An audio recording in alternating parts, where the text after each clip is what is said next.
Nous sommes maintenant dans la bibliothèque de la Cité internationale universitaire et je suis avec Karine Gambi, responsable de ce lieu. Bonjour. Bonjour. Je vous avais promis en début d'émission de découvrir l'histoire de la Cité internationale. Comment est née l'idée de la Cité internationale ?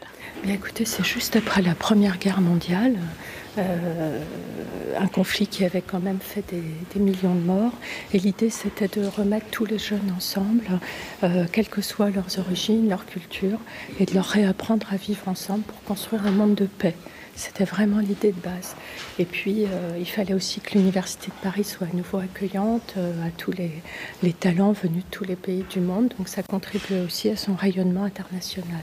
Un siècle plus tard, cette idée, elle continue à persister et la Cité internationale s'élargit.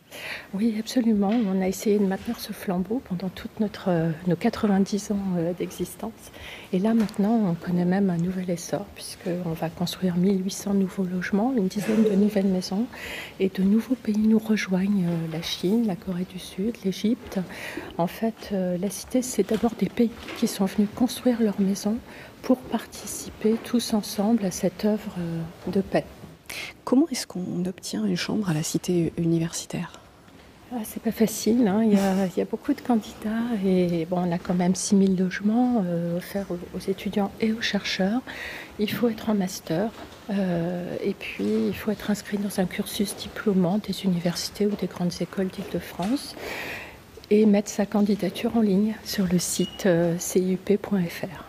Au cours de sa longue histoire, la Cité internationale universitaire, elle a accueilli des étudiants qui sont devenus célèbres par la suite. Ah oui, on a évidemment accueilli beaucoup d'étudiants. On peut citer par exemple dans le monde politique des gens comme Bourguiba, Léopold Sédar Senghor, Abdou Diouf, Raymond Barre. Et puis dans le monde, je dirais, de la culture ou des arts, Jean-Paul Sartre, Costa Gavras, des personnalités remarquables. La Cité universitaire, elle fonctionne en maison par pays. Expliquez-nous ça. Oui, chaque pays présent ici a sa propre maison et accueille ses étudiants. Mais pour favoriser les brassages culturels et disciplinaires, toutes les maisons échangent entre elles leurs résidents. Donc par exemple, la maison d'Italie va admettre des résidents italiens. Mais ensuite, ils vont pouvoir habiter au Japon, au Brésil, à la maison de l'Inde. Enfin voilà, c'est un petit tour du monde dans le parc de la Cité.